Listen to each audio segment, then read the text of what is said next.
Hey everyone, NWA Prepper here.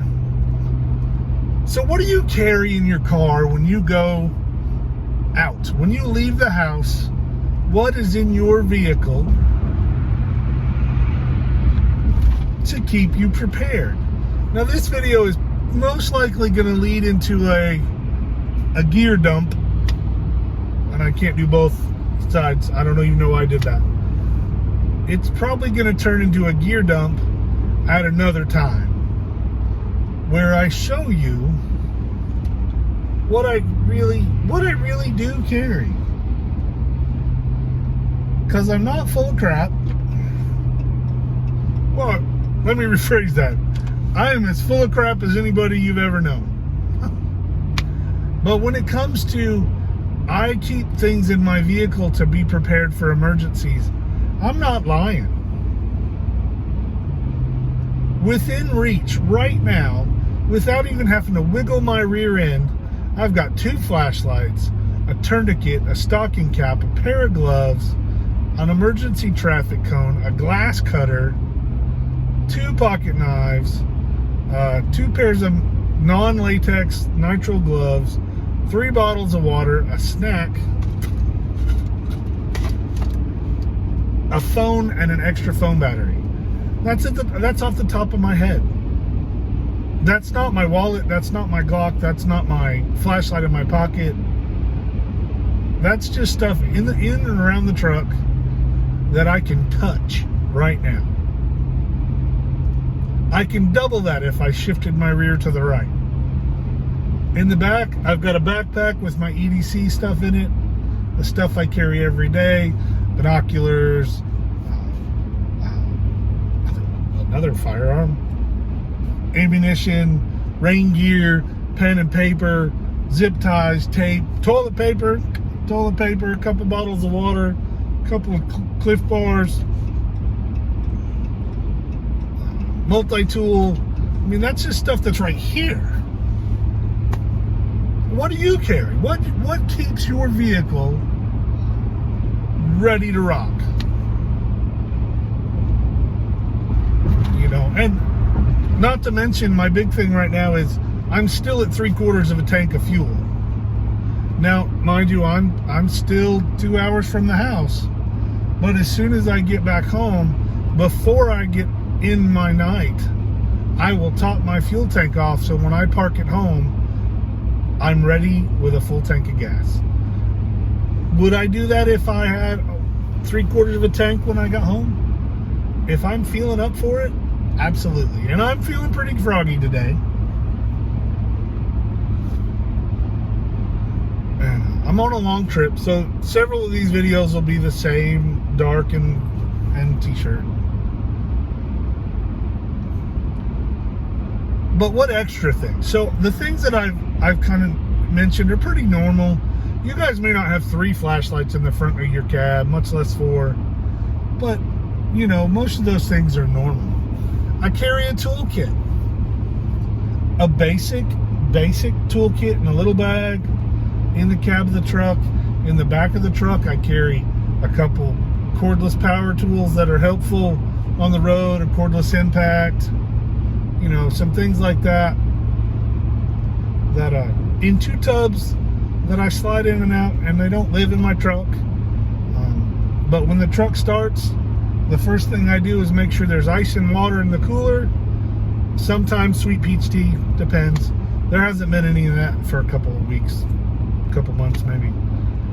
But it's always full of water. It's got some cooling rags in it, and it's got ice in it. It's 40 degrees outside, and there's still ice in my cooler. Ice is multi-useful. I've got my bug out bag that when I walk out of the house, my EDC bag and my bug out bag, walk out to the truck with me. You know, in my bug out bag, I've got a hammock, I've got a hammock tarp, I've got cordage, I've got all the bug out bag things. I've got shelter and a sleeping system and everything I need to get in my vehicle and leave and not be able to come home for days and days. days and days. I could pull over and park, and I don't need anything for, I wouldn't need anything for just damn near a week. And if I wanted to make it last, or if I wanted to forage in the general area, I could multiply that. Now, yes, I've got a truck. So it's easy for me to throw 2 tubs in the back of the truck and have that stuff and a couple of backpacks. I could also do that when I drove a Ford Escape. A 2001 Ford Escape I drove until a year and a half ago. And my wife drove it before that, and we got it from some old guy. But I had all that stuff, or most of that stuff. I didn't quite have the same tools. Like my toolbox has grown, and I've got a floor jack. Bigger truck, I've got a bigger jack. And I've been able to add a few tools that have nothing to do with my truck. An example of that is I have the 4-way lug nut wrench, or lug nut 4-way, that my truck requires, but there's also one that's smaller for smaller lug nuts that I went ahead and picked up, and I carry that in here too, so that if I'm going to assist somebody or help them, I have whatever lug nut size, short of a big rig. I don't have the big, the big ones, that I might need to help somebody. And I'm willing to help people. Just the other day, who it is doesn't matter, but I was in the woods of the Buffalo River Valley, and we passed somebody who they had a flat tire. Well, guess what? I had a tire patch kit, a thing of slime, and a portable air pump. So we repaired the tire, we inflated the tire. I gave them the air pump. I bought it in a kit. Yes. Would I have liked to have had that back? Of course. But was I willing to sacrifice that for somebody else's well-being? Yes. And I know that person made it out of the woods and into town and got a new tire. And all of that was made possible because of my preparations. Were they going to die? No. Were they going to have to walk somewhere because there's no phone service where we were at for miles and miles? Yes. Could they have walked out and got phone service? Absolutely. Somebody else may have stopped and helped them, but I did. You can do that too. You can be ready if you want.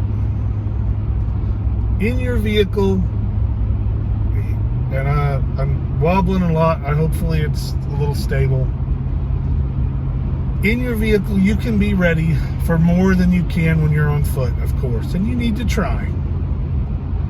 If all you're doing is throwing in an extra bottle of water, and by extra I mean I've already got the one I'm drinking, this is just an extra one there, then you need to do it. Do what it takes to be a little bit ready. This is your home away from home. This is your mobile castle, your command center. Your vehicle is that kind of place, and you want it to be equipped like you need it to be equipped. And it may take some time. I mean, it should take you some time. It should take you some effort. Anything worth doing is worth doing right, and sometimes it's painful.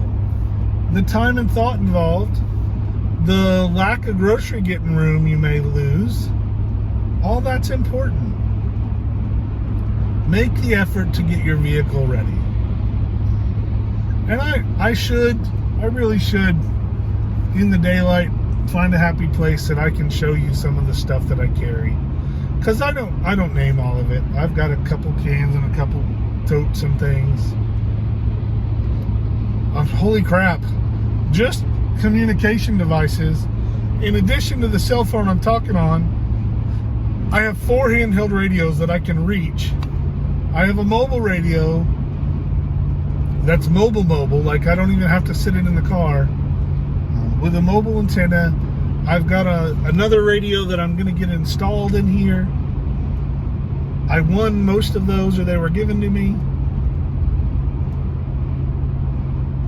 I mean, so I carry a lot of stuff, but you can too. It's 10 minutes of me talking to you about examples of things that you can do in your vehicle to be more ready. Because I want you ready. I want to pull up to you when you're broke down at the side of the road and you go, oh no, I got it. I already got the tools out. I already got a thing of water if I overheat. I've already got some oil. Whatever is the issue, I want you to already be taking care of it. If somebody, you see the proverbial little old lady down the street broke down, and you can stop and help them jack up a tire and change a tire easily, or more easily, or not easily, whether you just help them get it done. It is a great feeling. It is a blessing from God for us to be able to help other people. And you'll get it back.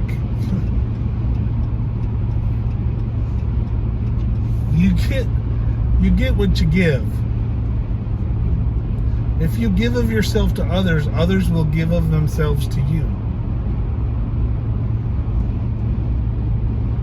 Get your vehicle ready.